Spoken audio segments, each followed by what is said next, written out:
Hi guys, and welcome back to my channel.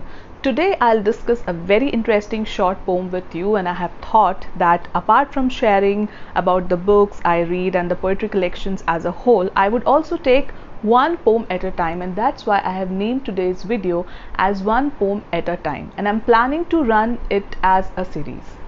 So the poem I'm going to discuss today is titled as After 8 Years of Marriage, which is written by Indian poet and writer Mamta Kalia.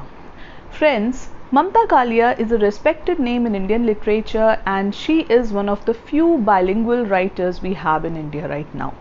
She writes both in Hindi and English language and has published her works across almost all the genres from poetry, fiction, drama, essays to short stories. She has bagged one of the most prestigious awards in Hindi literature, Vyas Samman, in 2017 for her novel Dukkham Sukham, which is a saga of a lower middle class family's three generations. The literary work focuses on the transition in relations and situations of our society. Mamta Kalia was born on 2nd November 1940 in Vrindavan, Uttar Pradesh, and is 80 years old right now. She has 11 novels to her credit and a dozen collection of short stories. This poem, which I am going to deal today, is published in an anthology of poems named Confronting Love, published by Penguin Random House India and edited by renowned poets and writers Jerry Pinto and Arundhati Subramaniam. So at present I am reading this book which has a collection of around 45 poems written by different and celebrated poets like Kamla Das, Vikram Seth, A.K. Ramanujan, Jeet Tayil, Ruskin Bond, and many others, including the editors Pinto and Arundhati. So now I'll read it, then give you a very quick analysis of the poem. Before that, I would like to share the reason why I chose this poem today for reading, and that is because it's very simple and accessible, but it is based on a very crucial theme.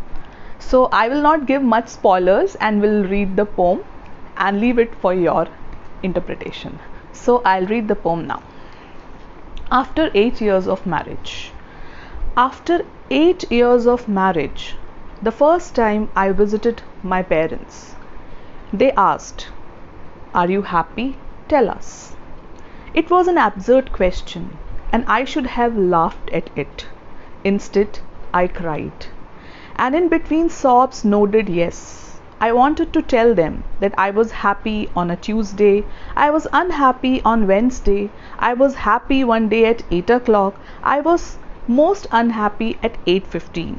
I wanted to tell them how one day we all ate a watermelon and laughed. I wanted to tell them how I wept in bed all night once and struggled hard from hurting myself.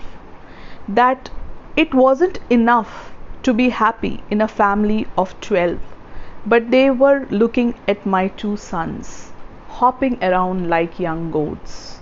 Their wrinkled hands, beaten faces, and grey eyelashes were all too much too real. So I swallowed everything and smiled a smile of great content. So friends, I hope you would have understood its theme after listening to the poem. It's written from the point of view of a married woman who is discontent in her marriage, but for the sake of her two sons and not to upset her old parents, she pretends to be happy in this marriage. If you would have noticed, the poem is written in a confessional style, and it has given many details about the narrator, like she is living in a joint family where she says that it wasn't easy to be happy in a family of 12. And one thing which I really liked about this poem was its ability to convey a very powerful message in such simple words. It is very realistic and something which happens with many women, and I'm sure with many men too. There are a lot of taboos when it comes to marriage, separation and divorce. And if we will see around, we will find many people stuck in a bad or unhappy marriages, sometimes even abusive and violent. But they choose to remain in that just because of the fear of society, for the sake of their kids and their parents, like the narrator has expressed in this very poem. Another thing that I liked about the poem is the proper strike of balance between joy and grief. So it makes it very realistic.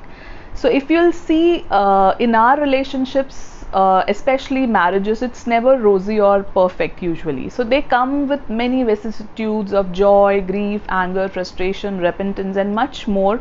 And the idea of absolute happiness seems only in a utopian world.